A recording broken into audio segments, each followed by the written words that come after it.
Again, take selfie. Are you doing the same thing like last time? Like you're filming instead of taking a picture? I did do that because you didn't even reply to that video. You were like, yeah, I did. It's impossible that I didn't. I think you just did like a laughing emoji or something. I'm not really sure. Maybe I was doing something because I definitely remember seeing it. I gotta get this. All of Vala's faces are so judgy at me. She's that's just the so way. judgy.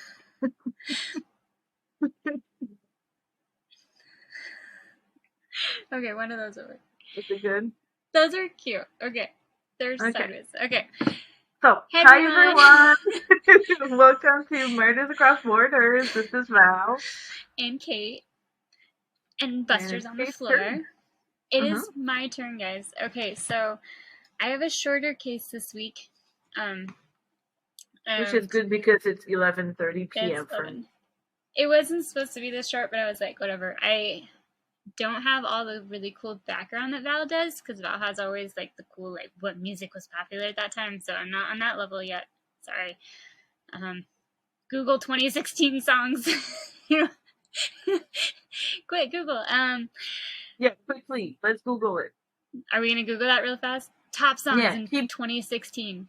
Okay, 2016. So yeah, you Google that for a second. So like I said, Val and I record every other week, and we take turns.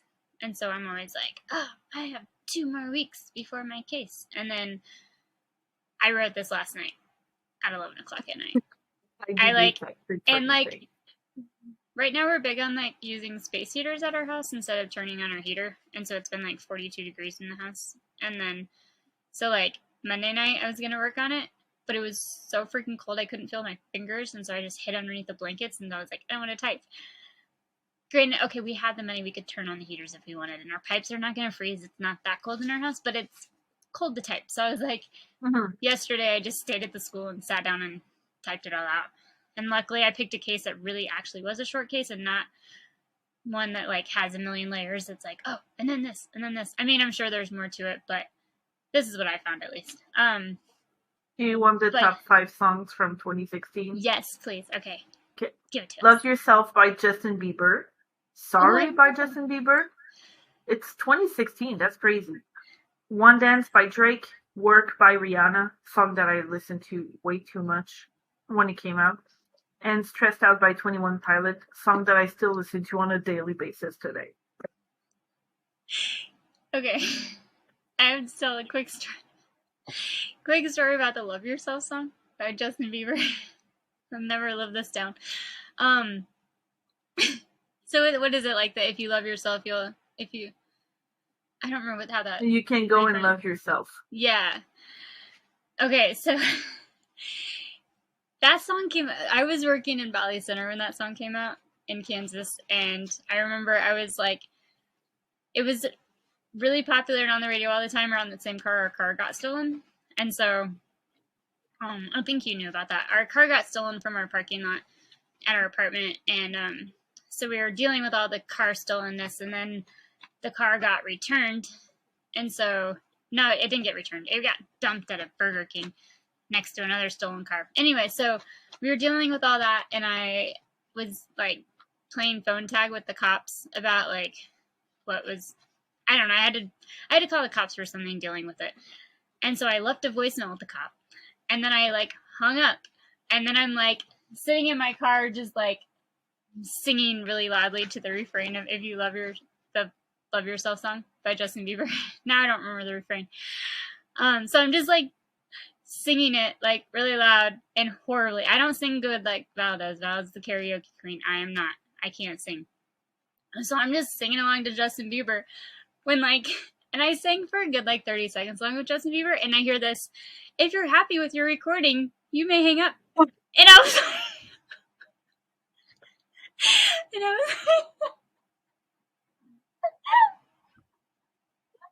so I just serenaded this cop's voicemail for like 30 seconds. Wow. I would pay to see the person's face who got that voice message. Tell me you just sent it. Like, as is.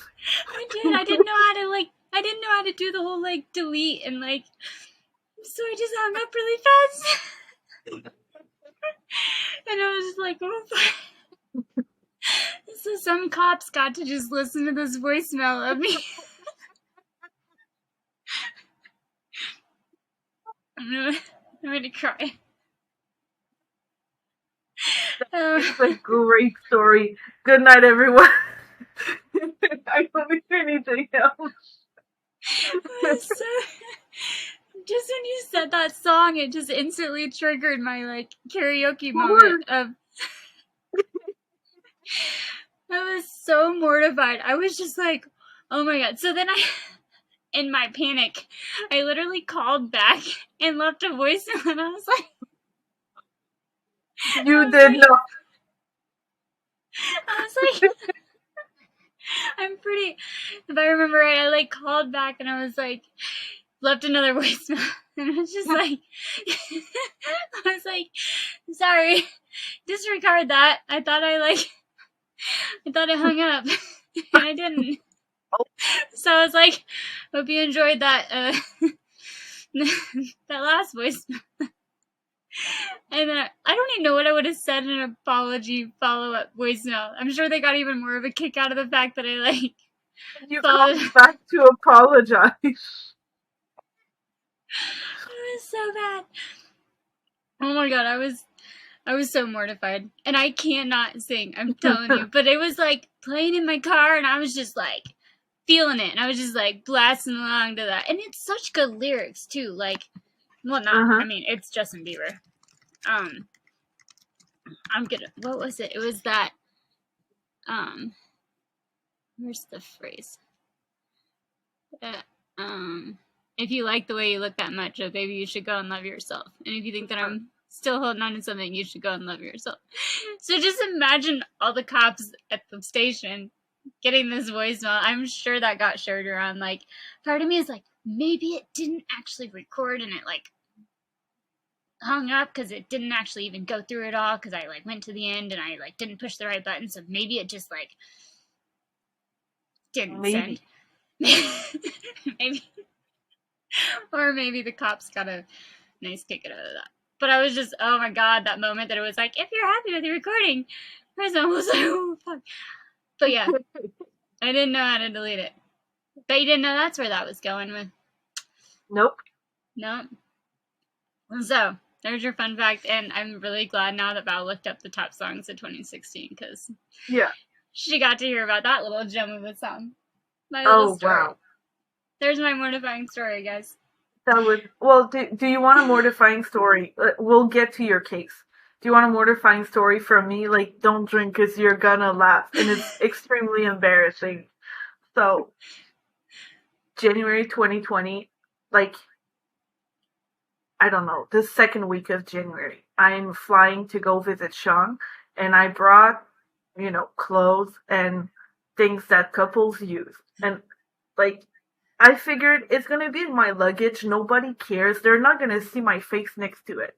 And I had also went to the ceramic cafe to, paint. Sean really likes gnomes, little garden gnomes. Aww. So I had painted one. And I was bringing it to him.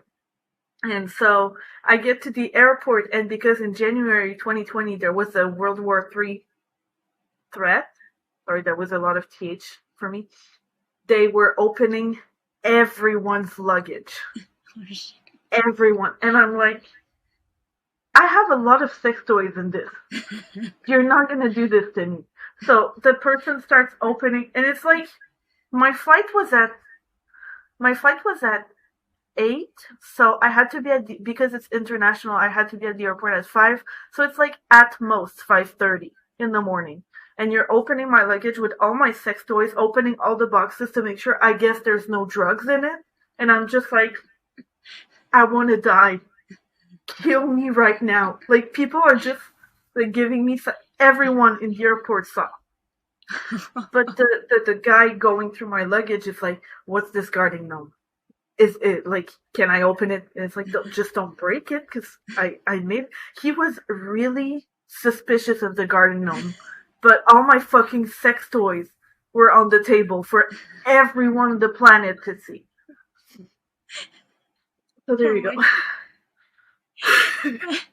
And all he cared about was the gnome. All he cared about was the gnome. He thought it was a very suspicious gnome. And, like, I just wrapped it in, paper so it wouldn't break in my luggage, like newspaper. And he like looked into it with his flashlight, and I was like, Jesus, it's just I bought it at Ceramic Cafe. Like, calm down. I painted it. I'd like it if you could not break it, but please put my sex toys away. Put it under my clothes. We can investigate the gnome. Just hide those for a second, and we can talk about the gnome. We can talk about the gnome, but please put my toys back in my fucking luggage. You probably gave some ladies some good ideas of which ones to buy. They're probably like, I need that one and that one, and yeah, maybe they were like, oh, you empowered so many women. You're like, yeah, so many women. That's what I empowered did. In that. That's what I did. You did. Yeah. Everyone was like super empowered from that. You know it. Yeah, for sure. Like, I'm shivering right now from the shame that I felt. I can't even imagine. I wanted to die. Like, lightning on my head right now, please, inside the airport. But on that note, do you want to go back to your case so we don't ramble again? Also, after we recorded premeditated ramblings, Buster left my lap for a second, so I threw on some gloss on my. I couldn't find any eyeliner, but in premeditated ramblings, if you missed it, Val hinted that I looked like trash, and so I was like, I'm gonna go put on some lip or eye. What's the frickin' eyeshadow? Mascara? Oh, eyeshadow.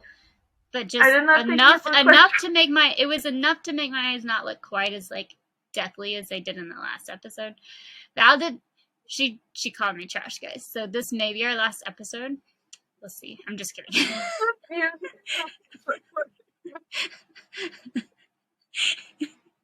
Totally kidding. Go back and listen to premeditated ramblings if you want to hear that whole story. So this was supposed to be a really short night. This is not turning out the way. Okay, so anyways, 2016. I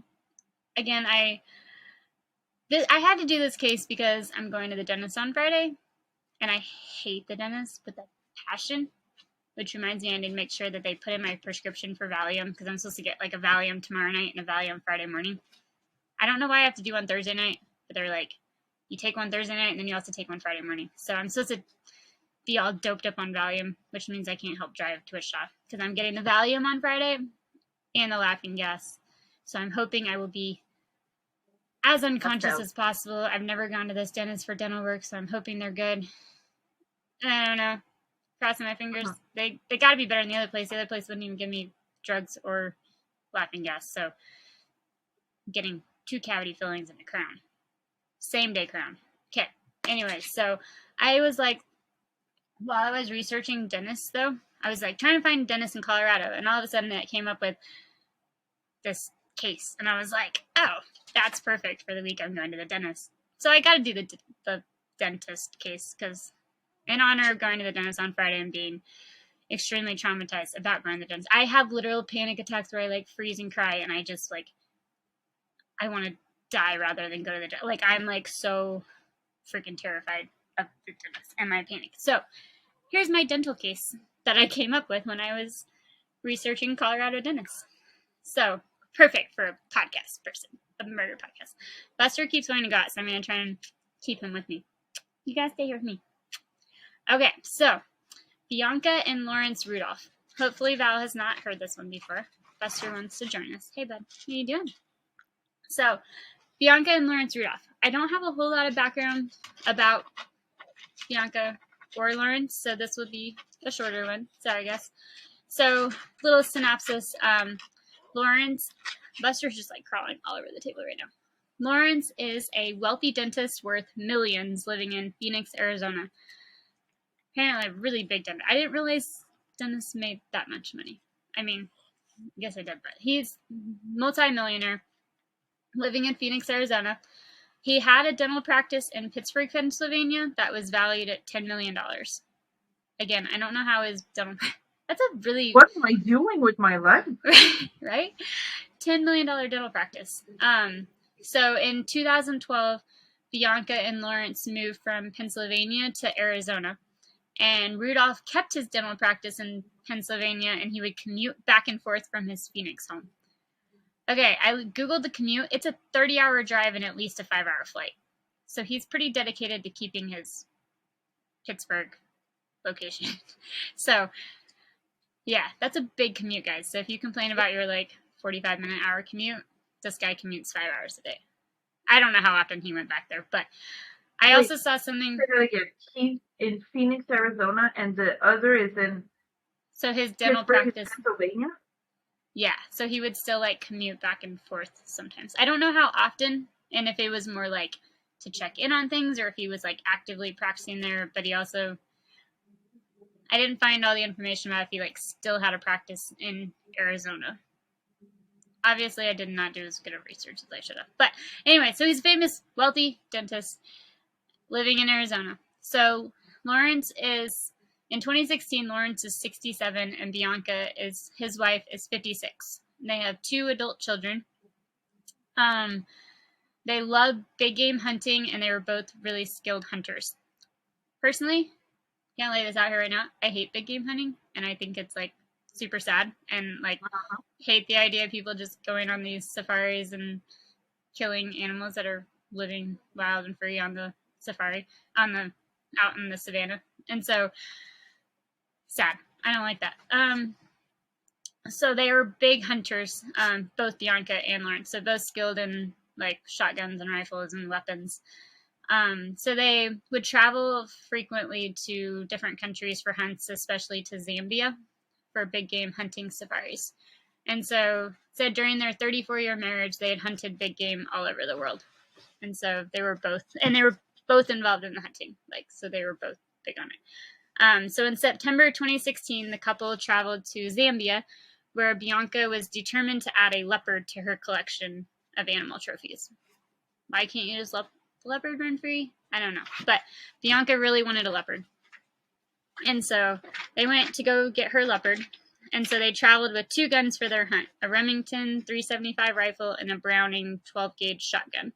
I believe I was listening to the True Crime Daily podcast, and they mentioned something about, the rifle, I believe, is for, I think it was the rifle is for protection, just, in general, wild animals, and then the shotgun's, for the actual, hunt. One thing I heard also is that he, that the shotgun was, a backup gun. It wasn't, Lawrence's, main shotgun that he usually used. And so it wasn't the nicest one that they had. So they were there for 2 weeks, and they were successful in killing several animals, but Bianca did not get her leopard. And so, but they still sadly killed other animals. Again, not a fan of big game hunting. But, so on October 11th, so they were there for 2 weeks. On the final day of their safari, the trip took a dark turn when, while they were packing for the return trip home, Bianca, who was described as a nervous traveler, in quotes, which I think is interesting that she was a nervous traveler, but I mean, I guess you can be a nervous traveler and still travel all over the world all the time on these hunts, but it still doesn't make you not nervous. But so she was supposedly a nervous traveler, so she was packing and suffered a fatal shotgun blast in the hunting cabin on the last night of their safari. So Lawrence Rudolph, oh my gosh, my dog is scratching the door. Come here. Hey, come here. Come here. Sorry, guys. Dog life. I can't just say oost, oost, and get him out because the door's shut. Come here. Come here. 1 second. Sorry, people. Hold on. I'm going to open my door. Hey, go.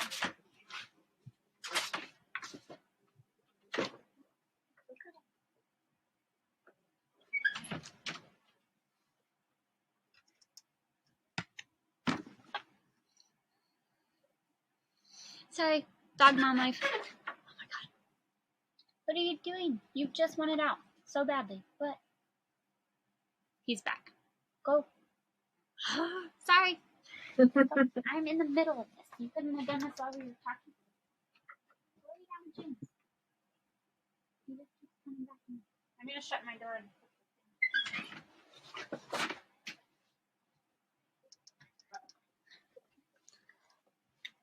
Sorry, my dog is begging to be let out of my room, so I let him out. And then 2 seconds later, he shoves his way back into my room and just looks at me. And then I thought he had to go to the bathroom, but he didn't apparently. But he's just running around the house in the dark right now. I put something in front of my door, so we'll see if I can keep him out. So, all right, so Bianca and Lawrence on there last night. Bianca suffers a fatal gunshot wound while packing. So Lawrence Rudolph told investigators that he heard the shot while he was in the bathroom, and he believes the shotgun accidentally went off as she was putting it in the case. And so he found her bleeding on the floor of their cabin at Kafue National Park. She was lying face up on the floor with a shotgun wound to the heart. And then Spencer Kakoma, he was a game scout on their safari. He also heard the shot, and he ran to the cabin within like 15 seconds. So he heard it and then sprinted over there. Kakoma, there's kind of mixed sightings of who saw this, but Kakoma stated that he witnessed Bianca cleaning and clearing the gun of live ammunition the night before. I also heard that Lawrence had emptied it and cleaned it the night before, but then also one report said that Bianca cleaned it. And so if they cleared it the night before, I'm not sure why it would have ammunition in it. But he said Lawrence originally told him that Bianca died by suicide and shot herself while he was in the bathroom. But then later he changed his story and said that Bianca accidentally shot herself while packing up the gun. So we got different storylines going on here. Kakoma also began getting suspicious and said that Rudolph was fully dressed when he rushed over to the cabin after hearing the gunshot. But then local police said that Rudolph told them he was wrapped in a towel. And again, it only took Kakoma 15 seconds to get to the cabin. And so Rudolph's not going to have time to dress in that 15 seconds necessarily. And so different storylines that he's telling. So local authorities went to the scene and photographed the body, which was later moved to a funeral home for cremation. After he reported her death to the U.S. Embassy in the Zambian capital of Lusaka, the consular chief told the FBI he had a bad feeling about the situation, and he thought it was moving too quickly, especially with how fast the body was taken for cremation. And so a U.S. Embassy official traveled to the funeral home to investigate. And so Rudolph was unaware that this part was under investigation and that the official was a former Marine with decades of weapons experience. And so he inspected Bianca's body and measured the shotgun wound and took photos. When Rudolph later found out that the embassy officials took photos of his wife's body, he was livid. And so he did not know about it at the time. Lawrence had her body cremated 3 days after her death. So very quickly after, which seems really fast too for a suit. And it was in the other country that he had her cremated in Africa. Not even back home? No. Which one of the investigators said it was really suspicious because he's a big game trophy collector with tons of experience transporting bodies overseas. Not like all these animals that he collects, he knows how to what to do to transport. He would know how to figure out how what the step, not necessarily for the steps of a human, but I mean that wouldn't have been, but yeah.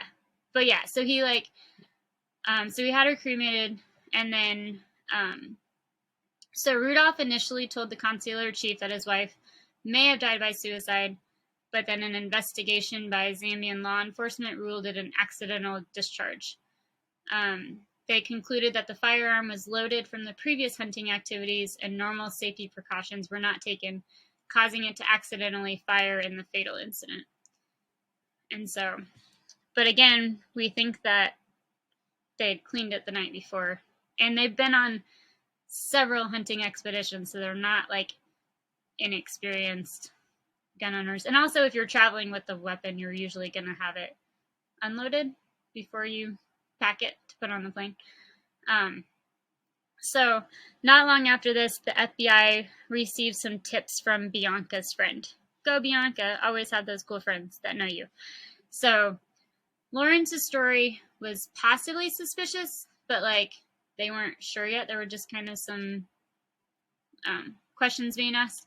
But then Bianca's friend spoke up, and according to an FBI criminal complaint, the friend learned that Bianca was cremated. She became suspicious because she said that cremation was against Bianca's wishes because she was a strict Catholic. And a lot of Catholics don't believe in cremation. And so the friend's like, that's not something that Bianca would normally ask for. And the FBI complaint said that Bianca's friend told an FBI agent that Rudolph had been having an extramarital affair and had been verbally abusive in the past, and the two had had fights about money.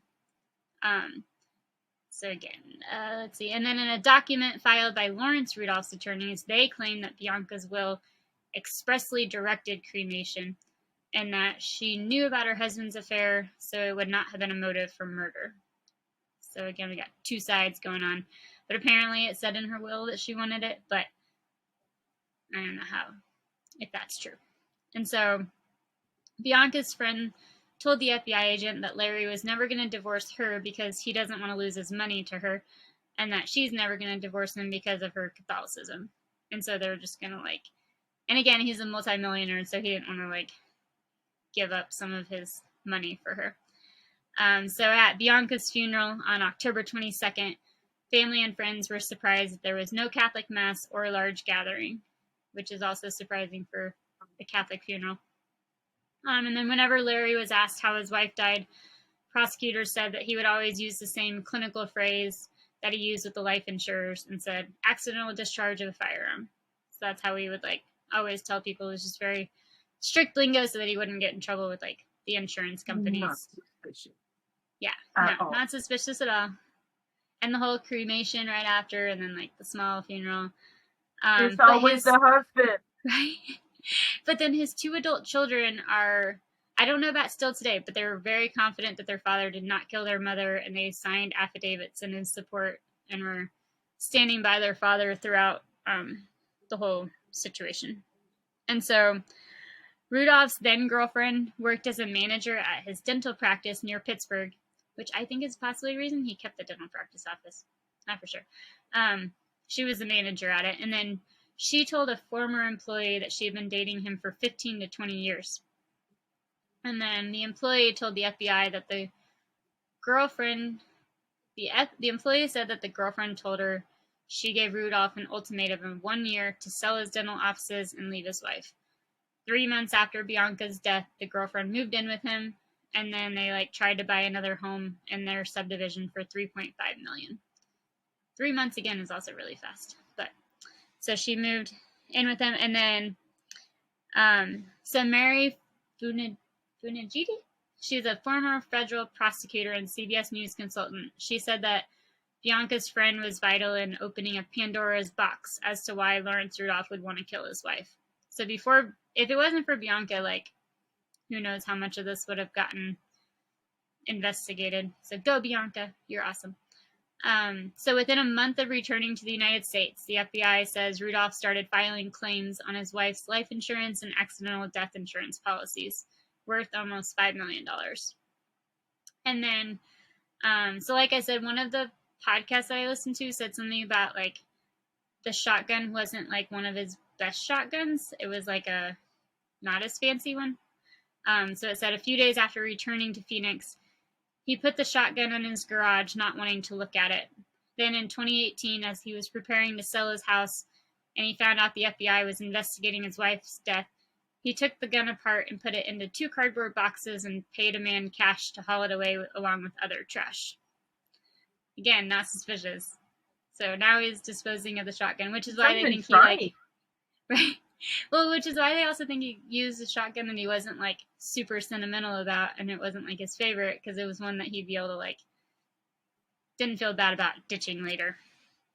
So he was then arrested in December 2021, more than 5 years after her death. Wait, I kept saying go Bianca. Bianca's friend. I don't know Bianca's friend's name, but Bianca's friend is. I was saying Bianca's friend's name. That makes Bianca. More Sorry. Sense. I was I thought Bianca was dead. So Bianca's friend is the one that's finding all this. So, but go Bianca too. But Bianca's friend is really the one that kind of got all this in motion. And so at the trial, he denied shooting his wife for the insurance or to be with Lori Milliron. He testified in his own defense, saying, "I did not kill my wife. I could not murder my wife. I would not murder my wife." Rudolph's attorneys provided the following statement and said, "Dr. Rudolph is innocent. The Zambian authorities who were there and investigated said so. Strangely, 5 years later, the feds brought charges without any real evidence, no eyewitnesses, no forensics, no anything except for some speculation sprinkled into a chasm of conjecture." So they were like, this is bogus. His lawyers stated that he and Bianca had an open relationship and Larry had no financial motivation to commit murder. They stated that they still loved and cared for each other and their children dearly, and what happened in Zambia was a tragic accident. Prosecutors, however, stated that Bianca had asked for more say in the couple's finances and demanded that Milliron be fired from the dental practice. They also noted that Rudolph hung up on an insurance investigator who tried to speak with him and declined to participate in a voluntary interview with an FBI agent. So he wasn't necessarily very forthcoming about his wife's death. So Larry's own words now possibly sealed his fate. So crazy moment that's like, while he was dining with Lori at a Phoenix steakhouse in 2020, and bartender Brian Lovelace overheard and later testified about an explosive argument between the two of them. So according to federal prosecutor Bishop Gruel, Larry and Lori were having a drink, and the music in the background made it difficult for Brian to hear the conversation going on around him. But at some point, all of a sudden, the music stopped. And in that brief moment of silence, Larry growled, "I killed my fucking wife for you." And so he and Lori had been having an argument, and he said he pulled out the ace up his sleeve, the trump card he could use to win any argument with Lori, that he killed his wife for her. And so, oh shit, yeah. So that nobody would have heard him if the music hadn't stopped just then, but there it was. And so, crazy timing that the music would just stop right when you're claiming that you killed your wife. Larry took the stand in his own defense and said that Lovelace misheard him, and what he actually said was, "Now they're saying I killed my fucking wife for you." So he claims that, like, they're saying he did that, but he didn't actually say I killed him. That Lovelace didn't hear the "now they're saying" part. So, yeah, go Brian Lovelace for overhearing that one. That would just be, like, that's just crazy timing, though, too. It's like, what are the odds that the music just stops and the guy's, like, hears him say it's that? It's a sign from above. Right? It's like, that's what it is. You're in trouble. So authorities were suspicious for many reasons, but they also stated that Bianca could not have shot herself with that type of shotgun because of its long barrel. A Colorado medical examiner stated it would be physically impossible to accidentally fire this shotgun in its carrying case and produce the entrance defect noted on the body of Miss Rudolph. Because apparently it was already, like, half in the gun case. Like, she'd put it, like, in the gun case, and then it somehow, like, still fired at her. Do we know where it shot her? In the chest. Oh. So she got shot in the chest. Yeah. And so they were like, it would be extremely difficult, if not impossible, for her to reach the trigger of the weapon, even if it was placed in the case with the muzzle pressed against her chest. Because, like, with how long a shotgun is, like, yeah, to get that maneuvered around and be in a case. Because she'd already, like, put it in the case, so I don't know why you would shoot yourself with it in a case. But, but they were saying it was, like, an accidental discharge. So as she's, like, somehow maneuvering it in the case, she points it at herself, is what he's saying. So according to medical examiners and photographs of the shot patterns created by firing the shotgun with the case over the barrel. So I think what they did is they, like, did tests of, like, shooting a shotgun with the case on it and, like, saw what would happen. And they believed that the wounds came from a shot fired at least 2 or 3 feet away. So again, it's not possible to do that. So at that distance, there is reason to believe that Bianca was not killed by an accidental discharge. And so an arrest warrant was issued for Lawrence on December 22nd, and he was indicted in early January in Colorado, because that's where one of the insurance companies involved was based at the time. And so On August 1st, 2022, a federal jury in Denver found Rudolph guilty of murdering his wife. He was convicted on one count of the murder of a U.S. national in a foreign country and one count of mail fraud for cashing in more than $4.8 million in life insurance claims.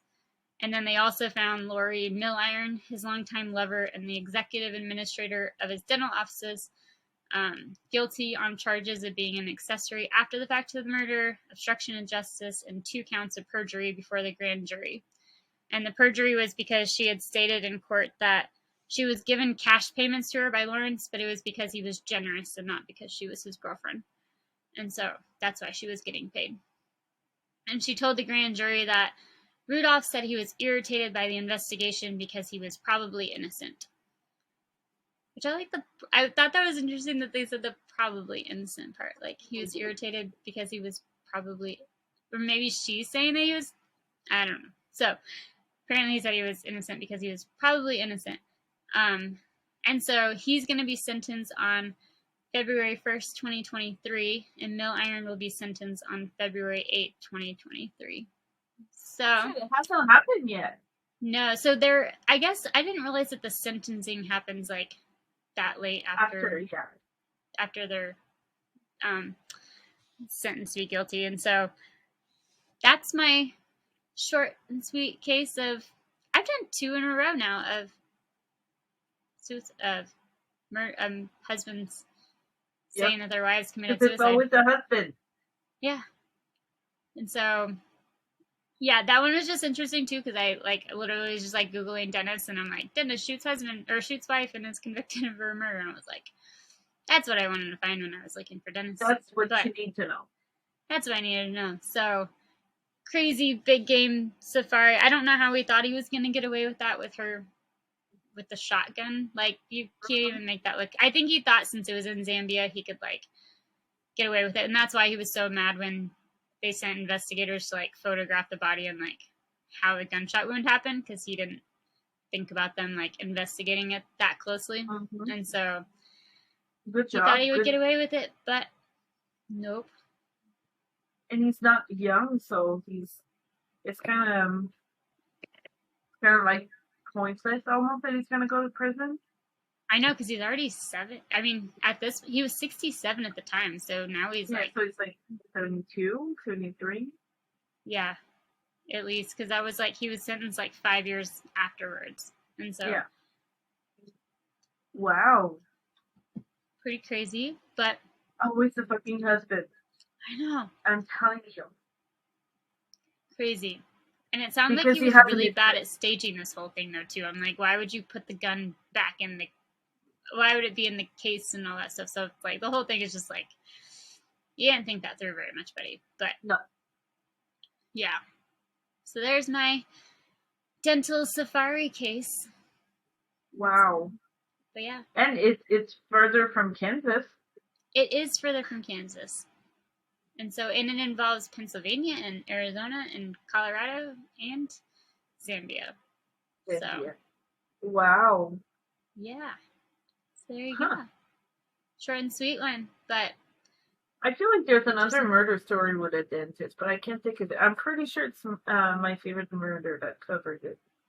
I might have to look that one up because I'm so terrified of dentists. I might just do some dental cases. Yeah, maybe don't look it up because you might not go to your appointment. That is true. I already stopped going to one dentist.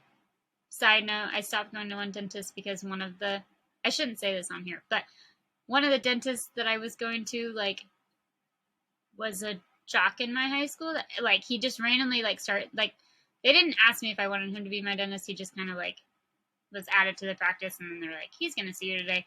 Then I realized who it was, and I realized that he was, this cocky, arrogant jock from my high school that was, always too cool to, be in my circle. And from what I remember, he didn't get the best grades in high school, which doesn't mean much. He probably just didn't apply himself. But I was like, I don't really want you working on my teeth. Not when I know your reputation in high school. And I know that was a long time ago. But I'm going to find. Not that this other dentist that I found has any better. I don't know what his high school experience was, but I know this one's. So, yeah. Sorry. No, I don't think. Imagine like having an OBGYN that you went to high school with. No, you're not gonna see my Well, business. and especially when you're like, you weren't even like, I mean, I think he might have been in like a few honors classes. I don't know. I don't know. I just didn't really trust his like. I was just like, nope, not when I'm this anxious and all this other stuff, and not when I Nope. would not trust you. And no. When I realized he was my dentist, I told the dental hygienist that I knew him, and I was like, yeah, he was always like, she's like, oh, did you guys talk in high school? I'm like, no, I wasn't in the cool crowd. He like ignored me, and she was like, and then she like, we like told him that. He was like, oh, I'm sorry. But anyways, so that's, I just have, I could have dental stories for days. But anyways, that is the story. Sorry, I can just ramble all night tonight. This is my sleep deprived self. Yeah. Bianca and Lawrence Rudolph, big game hunters Wow. turned murderers. Or Interesting to murderer. be a dentist and murdering big animals. I don't know. Yeah.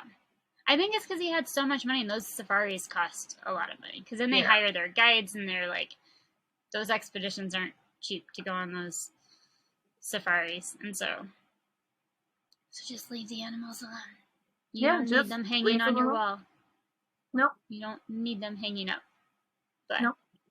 You don't. yeah. Well, I There hope you have it. everyone liked the story. Sorry for our little Make- side tangents. Yeah, we never do that usually, ever. No, Ever. that's why we made premeditated ramblings, which is where the tangents are supposed to stay.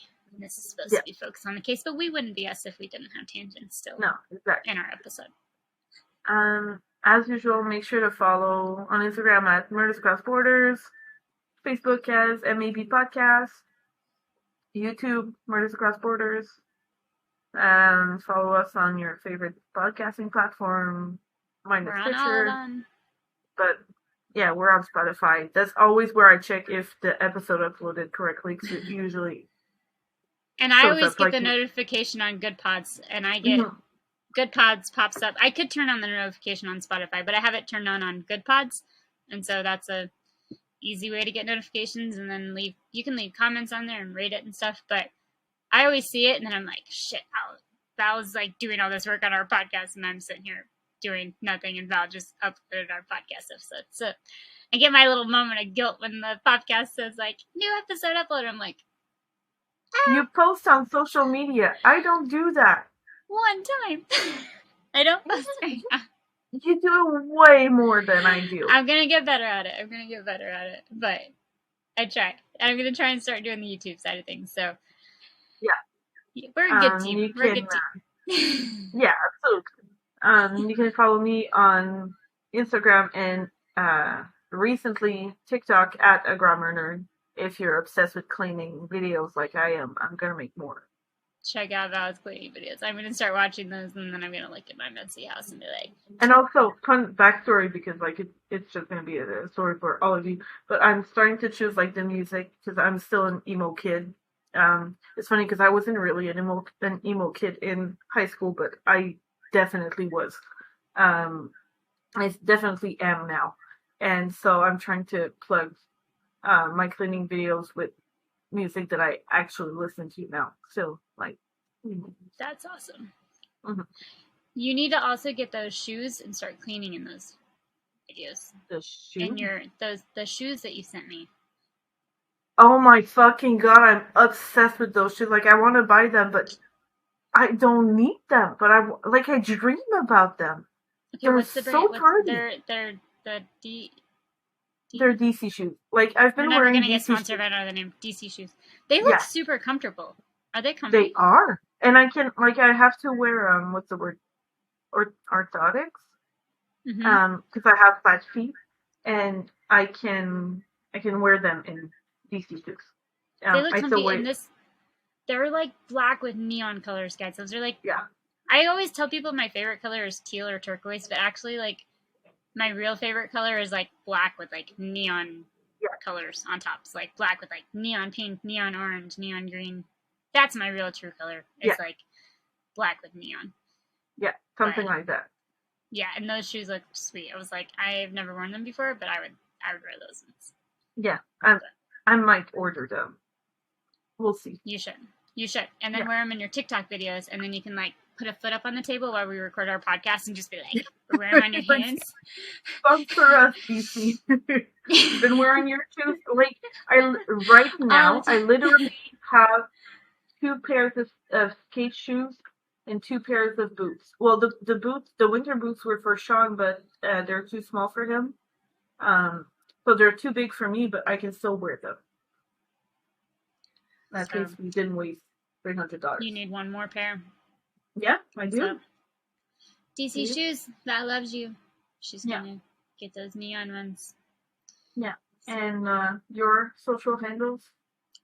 Adventures Without a Roadmap and Without a Roadmap on Twitter and TikTok, and Adventures Without a Roadmap on YouTube. I believe that's it, basically. So, follow me on there, and you can see what we're up to. Message us anytime. If you have case ideas, let us know. Usually I write my case the night before it's due, or 2 nights before it's due. And so, even though I have a month. So yeah, if you guys ever have suggestions on cases, I asked for suggestions the other day on Instagram and no one replied. So, sad. No one replied. I replied. Sean replied. There was a lot of replies. I didn't even see them. Were there? Yeah. What the? Okay, I'm gonna go back. Because I looked at them.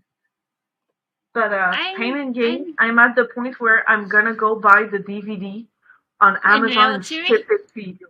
No, because I still have an Amazon America account. Is it on Amazon Prime? I don't know, but I was gonna buy you the DVD. Like, you have to watch it. Sean's gonna go crazy. Pain and Gain. I gotta do Pain and Gain, and shout out to our friends, my friend's podcast that I'm gonna try and get him, Karate Garage podcast. I'm gonna try and get them to maybe do a movie one with us. So if I find a good case that a movie is based on, and if I get a better microphone, I will hopefully get him to maybe jump in with us and do, especially now that we have this cool thing. We found this new program that's hopefully going to be really cool and easy to post things on YouTube with and get guests in, and we're not in a 40-minute time limit. And so after I get my cool new microphone and not my headset one. The cord. So, yeah, side note, sorry guys, the case was over a long time ago. Side note, I got a really cool Yeti mic from my dad because my dad has a podcast. I should probably tell you guys the name of this podcast. If you like, probably not the same demographic because we're true crime and he's business. But he has a podcast too, so I'll shout him out since he I saw a long time ago that he had this whole mic set up at his house. Like, pretty cool. I don't even know what that one feature does. I threw it on my bed somewhere. That one thing with the thing in front of it, I don't know if that's a voice. The voice filter? Okay, so he had it all set up at the house, and then he, like, took it to his office, and he was always recording his podcast, and so it's called Chatting About Change with Dr. Jim. It's very official. So if you like podcasts, businessy kind of things. But anyway, so I was like, well, do you like your Yeti mic for your podcast? Because your sound sounds good, and I'm looking at buying one. And he was like, oh, I haven't taken it out of the box. I've just been using my MacBook microphone. And I was like, oh. And he has like over like 5,000 downloads or something. So he's doing fine. And so he's got me beat on that. So I was like, do you want to give your mic to your favorite daughter for her podcast? Because that would be cool. I was like, it's just sitting in your office and your sound is already cool and you don't want to monetize your podcast, and I do. So, and your sound is good enough for what you're doing. So can I have your Yeti mic? And so he said yes. And so I brought it home this weekend and I was really excited. And I'm a very last minute person. And so right before the podcast started, I was like, I'm going to get out the microphone and figure out how to set this up. Because I didn't try it ahead of time. I just decided to like try it right before we filmed. And then I realized that there was a USB hookup. And my dad gave me a box with the big arm that opens, and the filter, and the mic, and the little, what's it called, a cat thing? Yeah. The dead cat or whatever. And then no cords. That's useful. I texted him and asked him if he had any cords for it, and I haven't heard back from him. But I am gonna see him Saturday, so hopefully he has cords for it. Maybe. Hopefully. He said he'll check, so he's not sure. Nice. I was like, "Do you know if your mic came with a cord?" He's like, "I'll check." I may end up having to look on Amazon and buy a killer. But I also bought a gaming headset that I should have bought the other day on Saturday because it would have arrived by Monday. It did not.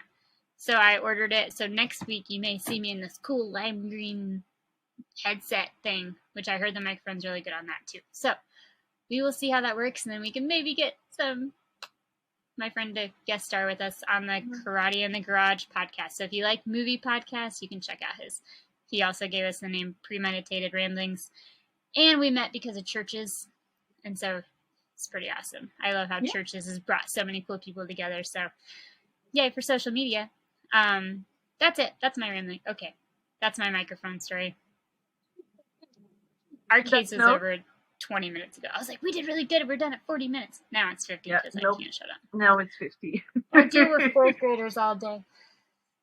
I need human conversation. All right. That's Have it, a good guys. night, everyone. Bye. Bye.